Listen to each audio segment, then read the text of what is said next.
a new kind of YouTube channel where we set off on a paranormal adventure. I've had about, I would say, 3 major paranormal experiences in my life. One as a child. Real people. So I actually have like 2 experiences. One is secondhand and one is firsthand. Sharing your ghost story. All right. real experiences. So, Dave, how long have you been doing paranormal investigations? So join us in questioning the weird.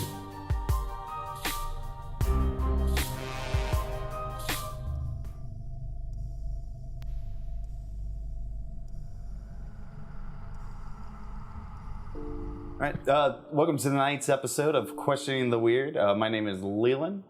With me is Jack, a paranormal investigator here in Chicago. Today, we're going to talk about cryptids and just what they are and what do they do. So, Jack, go ahead and tell me a little bit about yourself. Sure. So I'm a paranormal researcher and writer. I've been doing this for a number of years. I never really had a formal paranormal experience that kind of catapulted me into the paranormal. It's been more of just a passion since I was a kid. When I was a kid, I got into, I had almost an unhealthy obsession with missing persons cases and unexplained disappearances. And that inevitably, led me down a path of cults and UFO sightings, UFO abductions, Bigfoot sightings, cryptozoology. For those that are not familiar, cryptozoology is a study of animals or creatures that have not been scientifically categorized. Bigfoot is one of them. Sure. So yeah, since then I just kind of surrounded myself with all manner of different paranormal phenomena. Right. Cool. So, now you said that like a cryptid is like a Bigfoot. What other cryptids are like out there? There's so many. So yeah, Bigfoot is one of them, and Bigfoot, depending on the region it is, goes by several different names. If you're in Australia, Bigfoot will go by Yowie. If you're in the Himalayas, it'll be Yeti. The Native Americans refer to Bigfoot as Sasquatch, which loosely translates to large hairy man. In a Celtic mythology, there was the Woodwoes or the wild men. All right. Oh, right. And sorry, back to your question. Yeah. So besides Bigfoot, there's there's sea serpents. The Loch Ness Monster is the most famous one in the Loch Ness of Scotland. Even Lake Michigan has its sea serpent, which I could get into in a little bit. Sure. All 5 Great Lakes actually have sea serpent sightings. There's large birds. Not just large birds, but like birds allegedly larger than cars. Oh. that have been sighted. There's a Mongolian death worm, which is a worm that's said to come out of the sands of the deserts in Mongolia and consume people, and even project electricity to stun its victims before consuming them. So, now when you say like you look into cryptids, now do you like hunt cryptids? Like how does that all work? Like I know there's like Bigfoot hunters, but then like things for like the Loch Ness Monster or other ones like you were saying, like for these earthworms, landworms? Yeah, the Mongolian death worm. Yeah. Death worms. Yeah, sorry. death worms. Close enough. Yeah, I've gone on Bigfoot hunts, and they're really interesting to go on. I've been in a couple of woods near like outside Chicago, not too far off, but I've gone on Bigfoot hunts, which are really interesting. Personally, I've never encountered a Bigfoot, but I will say that I heard something really odd. So this was actually this year.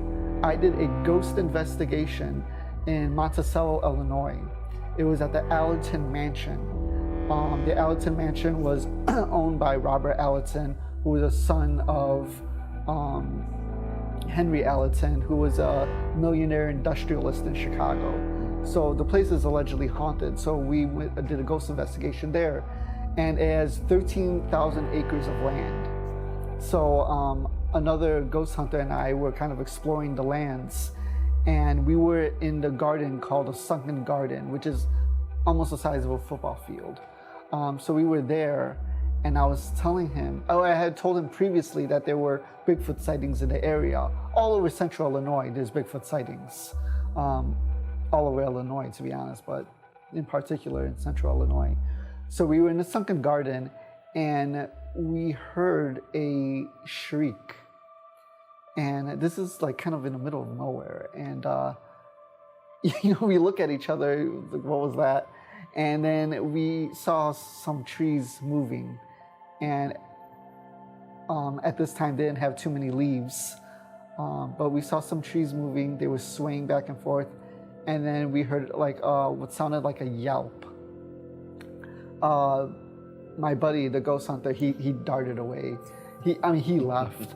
And then I went to, I told myself, okay, be cool, don't run, and then I heard another shriek.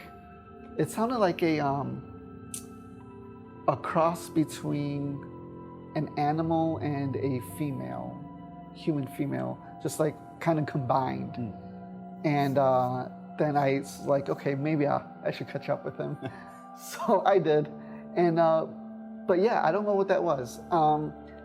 I've lived in the city my whole life in Chicago. I'm not too familiar with the wildlife outside of Chicago. Could it have been an animal? It could have been. I don't know. But I became really interested in that experience. And I did look up animals in that area, and fox sounds, coyote sounds.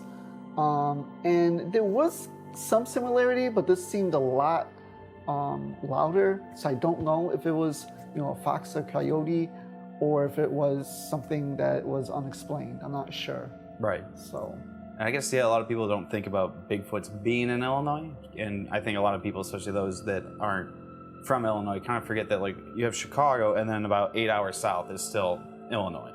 Right. It's a lot. I grew up south of Chicago in the country. Okay. I actually, where you were talking about, I've gone camping there. Oh, have you? Mm-hmm. Oh, that's So, awesome. Yeah. You say the Sunken Gardens, and you said it's a football-sized field. Yeah. We actually played football there when we were kids, so I'm like, I know exactly. In the sunken garden? Mhm. Oh, that's awesome. Yeah, we got in trouble for it. Oh, It's did you? very I bet. loud.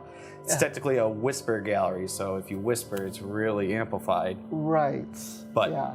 But the thing is, though, too, it's just like, I've heard a lot of like talk of Bigfoots in all these smaller communities. Outside of my hometown, there's a DuPont monster, which is allegedly a Bigfoot. I haven't gotten around to like looking into it more than just hearing, dads and stuff talk about it. Right. Now, besides Bigfoots, what else? What other cryptids do you think there might be lurking around Illinois, or just maybe just North America in general? Well, there's the Thunderbird sightings of Illinois. They are in other locations and throughout the United States. But yeah, there seems to be a high amount of sightings in Illinois. So the Thunderbirds is what the Native Americans referred to them as. Of course, it would have been in their own language, but translated it would be Thunderbird. The reason why they were called Thunderbirds was because they were so large that when they would flap their wings, it would sound like thunder. And a lot of central Illinois has sightings. There is a petroglyph, which is like a rock painting called the Piazza bird. Piazza means bird devouring man. And there was an explorer named Pierre Marquette, and he wrote about it in his journal when he was canoeing with the Native Americans.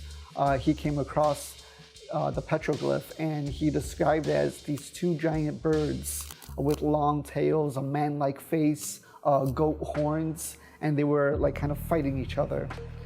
And since then, it kind of deteriorated. It's been repainted without one of the birds, but you could still see it to this day. Now, where is that located? Yeah, that is in. Yeah, I knew you were gonna ask that. I forgot. Is that by Marquette College? No, it is in southern Illinois. It's escaping me. I'm sorry. Oh no, that's totally all right. Alton, Illinois. Alton? Yes, Alton, Illinois. By the Native American mounds and such? Yes, exactly. Okay, cool. Yes. And there is a professor, and of course his name escapes me, but you can look it up. There is a professor who became very interested in this, the Piazza bird and in thunderbirds in general. He went to explore the bluffs and the caves in the area, and he found that many human bones from ancient times have been discovered in these bluffs and caves.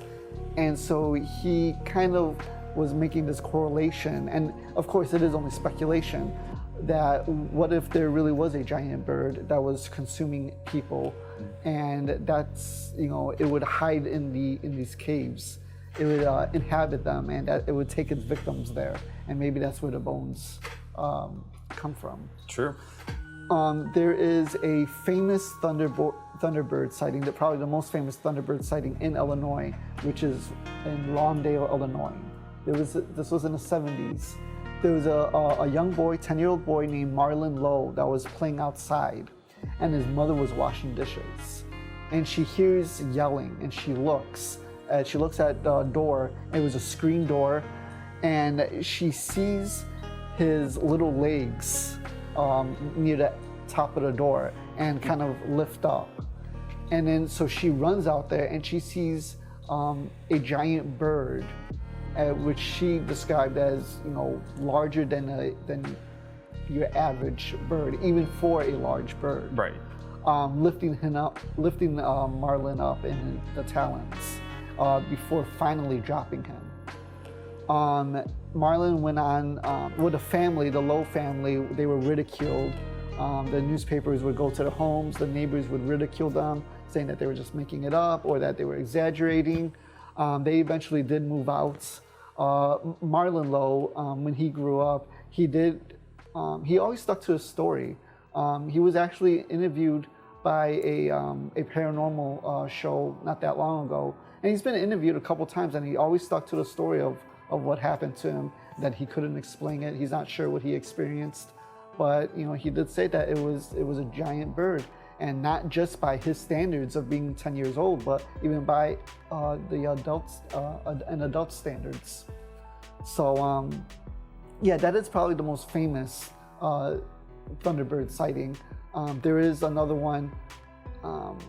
The witness, his name was John Huffer, and he actually tape recorded or digital recorded a thunderbird. Now, it's hard to tell when you watch the video. You could find it on YouTube. You don't know, well, at least I don't know, because it's hard to tell what size the bird is because of the depth of, you know, it's on a tree, you see it fly away, but it could be just a large bird, or it could be much larger than it's supposed to be. And it does look much larger than the average bird, even, you know, larger than a vulture. Sure. But yeah, it's hard to tell, and it's been analyzed several times by bird experts, and, you know, it's kind of divided. Some will say, no, this is you know, this is gigantic, and others say, no, it's just from the distance it looks big. Right. Yeah. So we got big birds, we got Bigfoots. yeah. What? So obviously, I mean, being also living in Chicago, I read in the papers and all that about the Mothman Right. flying around. I think it was O'Hare Airport. Yeah, O'Hare. Well, all throughout Chicago, actually. What exactly is the Mothman? Sure. So the Mothman story began actually in Point Pleasant, West Virginia, a small town, in 1967. And the very first sighting was these a couple grave diggers were digging a grave, and they look up and they see what they described was a flying human-like thing, a flying humanoid. And from then on, throughout the course of a year, people would say that they would see this creature that they described between, you know, anywhere from 6 to 8 feet tall, dark, with dark fur. Sometimes it's not described with fur. No head, but a large chest with large red eyes resting where the chest would be, with a large wingspan. Sometimes it's described with having no arms. the most famous sighting in that time period was Linda Scarberry was with her then boyfriend, who became her husband, and there was a couple in the back, and they were going to what was called the TNT area, which was an old World War II ammunition factory, and then it was abandoned in the 60s, and it was like teenagers would hang out there. Right. So they went over there, and in the rear view mirror, they said that they saw a creature that became Mothman, and they were going at 60. They fled 60 miles per hour, and they were still able to keep up with them. From then on, people would just see it. Over 100 people saw Mothman, and keep in mind, it's a small town. Right. The sightings ended with the collapse of the Silver Bridge that connected to Ohio. It was just before Christmas. Some say that they saw Mothman by the bridge before it collapsed. When it collapsed, unfortunately, 47 people did pass away. And then the Mothman sighting stopped. Fast forward to Chicago, April 2017. I'm looking at reports online that there's a Mothman sightings. One of them is in the Pilsen neighborhood, which is where I currently live, and I was living there at the time too.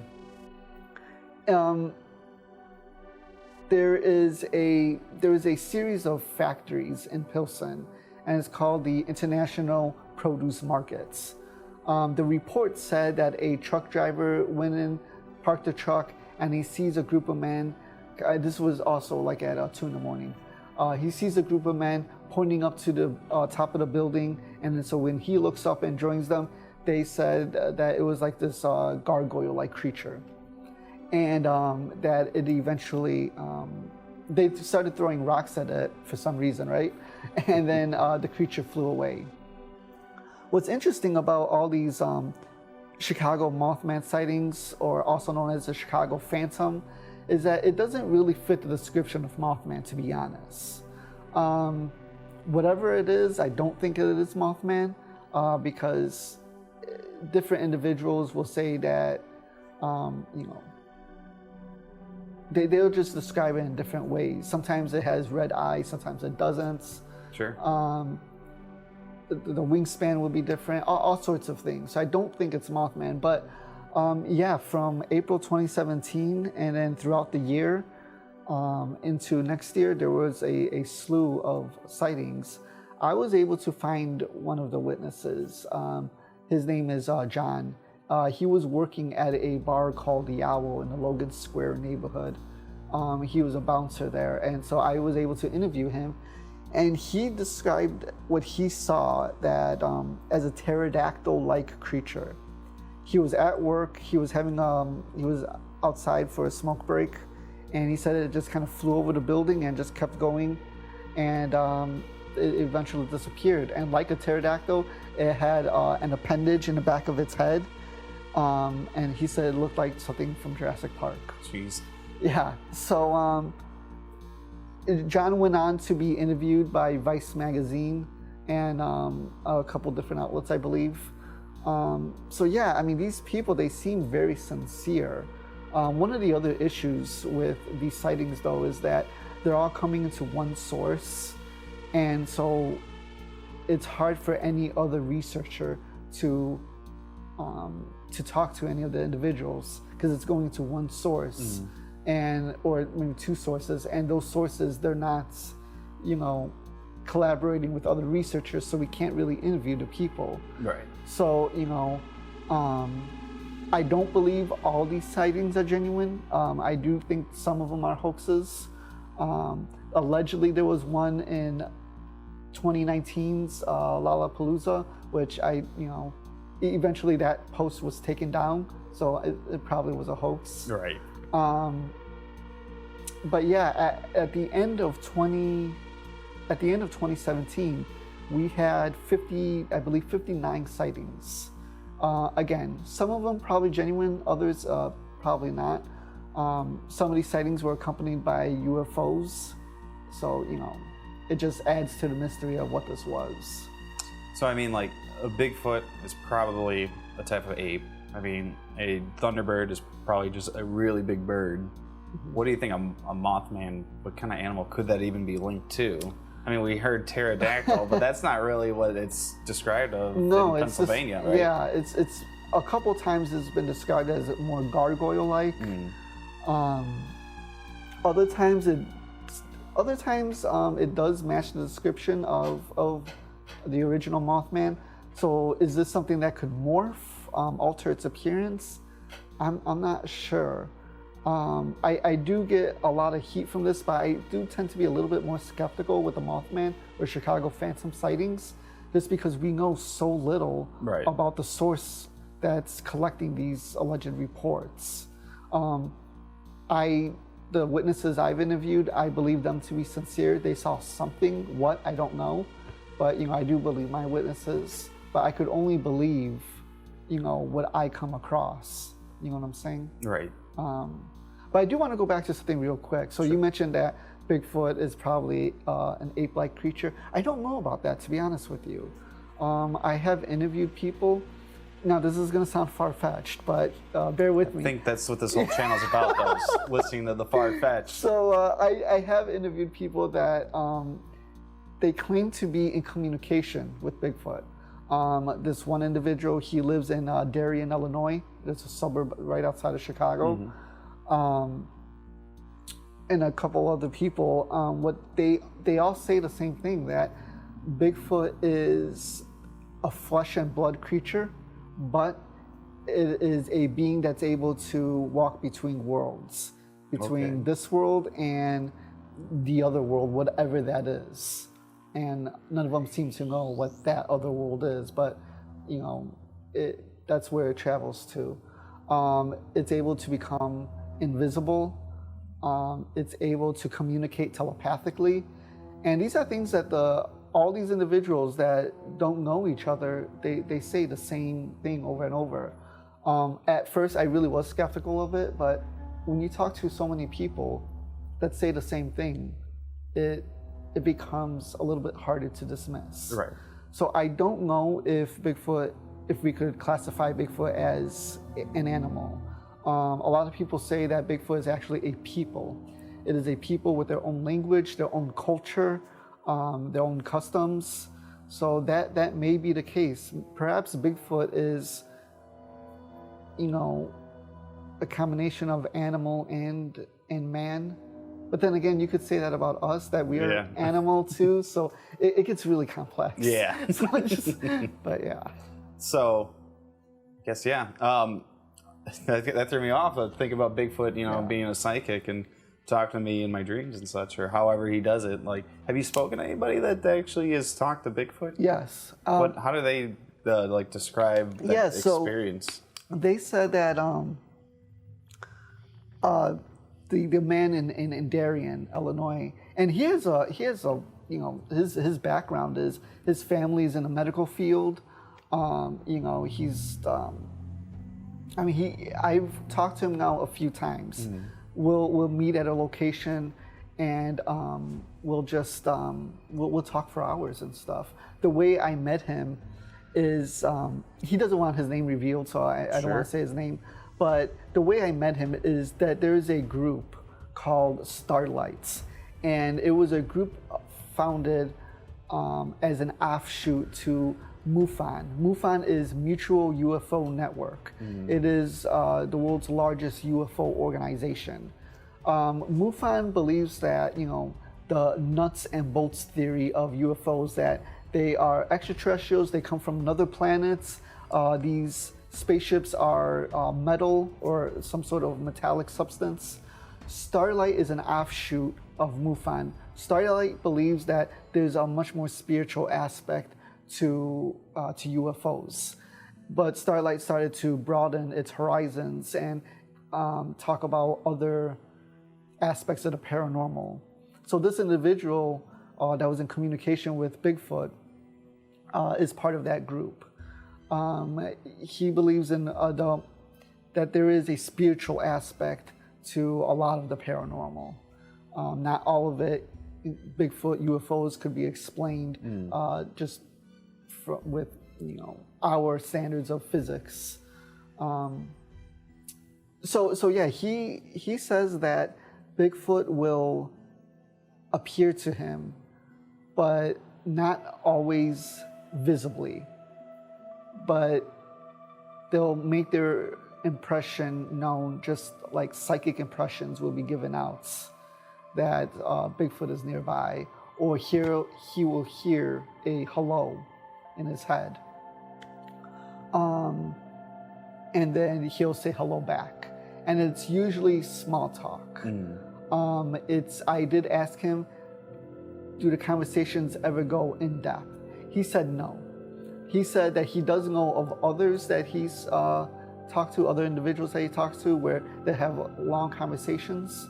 But with him, no. It's always just, short and sweet. A hello. I'm over here. I hope you don't mind me being here. That kind of thing. He went camping with his wife one time, and his wife was saying that there's something outside the window. I don't see it, but I hear something. So he looks out the window, and he sees nothing until he started to see a pair of red eyes kind of moving around in the distance. All right. And then it was just the eyes. It wasn't the body. But then the body started to materialize around the eyes. And then when he saw it, it started to dematerialize until it was just eyes again. And then the eyes dematerialized as well. Yes. So it's one of those things where they seem to be able to manipulate reality. I did speak to another individual. She lives in Central Illinois. She's been in communication with Bigfoot since she was young. She says that they tell her that there are different races of Bigfoot, just like there are different races of humanity. That they have been around longer than humanity has been around. They're the original people. And it's really interesting because when you look into like mythology, for example, Native American mythology, they do say that Earth has gone through cycles, and each cycle will bring in different people, and the first people were here and they're still here. So maybe they're talking about Bigfoot, you know? So yeah, that's what this lady was telling me. Her name is Shell. She's like known in the Bigfoot community. So Shell will say that they just tell her bits and pieces, and it seems like people that are in communication with Bigfoot, that's what they do. They like tell bits and pieces. They have told Shell that they are very shy, and they're very weary of humans. Oftentimes when they appear to a human and the human has a gun, the person will fire at them. So they learn to kind of stay away. So, makes sense. Yeah, right. So I guess now a good way to end this conversation is kind of talk about the most famous cryptid besides Bigfoot. It's the Loch Ness Monster, Nessie. Sure. Like, I've heard that there's some actually in North America. Yeah. You kind of mentioned that in the intro. Yes. You want to dive in a little bit more about that? Sure. The first reported sighting in Lake Michigan was in August 6th of 1867. It was reported in the Chicago Tribune. And it's interesting because if you read the original report, it makes it seem like, with the wording, it makes it seem like there were sightings beforehand. So I forgot the exact wording, but it was like, I'm paraphrasing, by the way, but it says, we got a report on the creature that's been sighted, something along those lines. So people haven't seen it before the report. So in August 6th of 1867, it was reported that a Joseph Mulkey, a fisherman, saw a creature that was about 50 feet long, and it was snake-like, and it would just kind of ebb and flow in the water. The next day, August 7th, two schooner ships, two schooners full of men, right by each other, saw the same thing. They described it as 50 to 60 feet long, with a belly that was white, with a top that was gray, and a horse-like head. And from then on, people would see it throughout the decades. As far north as Evanston, Illinois, to as far south as like Hyde Park neighborhood in Chicago. Right. So the last reported sighting of the Lake Michigan sea serpent was actually in 2019. If you go on YouTube and you type in Lake Michigan sea serpent, you'll see a what looks like a snake-like creature that was caught on film, just kind of going, just very snake-like, Right. Maneuvering through the water. It was actually during a storm. So what it is, I don't know. It's but it looks really strange though. No. Is there any other ones in Lake Michigan or like Lake Erie, Lake Superior? Yeah, so in all of them actually, they reported snake-like creatures, and it all goes back to Native American legends as well. The Native Americans said that in Lake Superior, they believed a family of dragons was living at the bottom of the sea. They would also refer to it as a water lynx, a water spirits.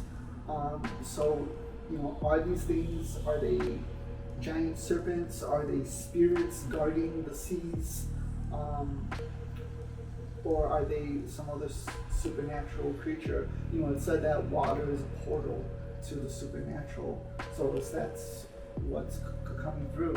And with Chicago being as haunted as it is, right? And built on the edge of Lake Michigan, could it created a portal that makes Chicago so haunted and all this activity taking place. I guess I've never thought about it that way, Right. but yeah. Yeah. Now, have you? So we kind of hit like each one. Kind of seems like the big ones here. Now, have you seen? I know you mentioned you've heard of Bigfoot. Have you seen any other cryptids or? No, I wish I could say I have, but I haven't. I haven't seen anything. But I do my research. I go out and investigate. Mm-hmm. I'm hoping one day I do, but particularly Bigfoot. Right. If I had a paranormal encounter, if I could choose the kind of paranormal encounter I had, I would choose having a Sasquatch sighting, a Bigfoot sighting. Because I think if you have a Bigfoot sighting, that just opens doors to all sorts of other phenomena. Sure. Because then that'll go into, if you had a Bigfoot sighting, that'll go into like, okay, then what are our place in the world? Are they the first people? Did we come after? What else is out there? It just opens so many doors. Now, just to lightly touch on this before we head out. If anybody that's watching wants to go and investigate and try to hunt down like a cryptid, what's like the 101 gear? Like, how do you normally go about? Sure. So I would say the best place to investigate is actually throughout Central Illinois and Southern Illinois. That seems to be where a lot of the Bigfoot sightings are taking place. You want to have a voice recorder. You want to have a camera, and you don't need too much other. It's not like ghost hunting where you should bring all sorts of equipment. Right. With Bigfoot hunting, you just need a tape recorder and a voice recorder, because you're more likely going to get sound than you are going to get a full-on sighting. So I'd say a voice recorder is your best bets. Probably a notebook to jot down anything. You want to jot down the exact time that you heard something, because there are reports about knocking sounds that happen at the same time, day after day. So, Jeez. Wow. It sounds like we've hit a lot of cryptids, and there seems to be a lot more to dig in than I thought. There's so much more to. But Jack, I want to appreciate you. Thank you for coming out here and doing this interview. Do you have anything you want to plug or anything like that? Yeah. So I have a website called parachicago.com, short for paranormal. So parachicago.com. I also run a Facebook group called Paranormal Chicago, and you guys can contact me on there. And I really appreciate this. Thank you very much. Yeah, no problem. Well, thanks for coming out. Thank you. We'll see you soon. All right, sounds good.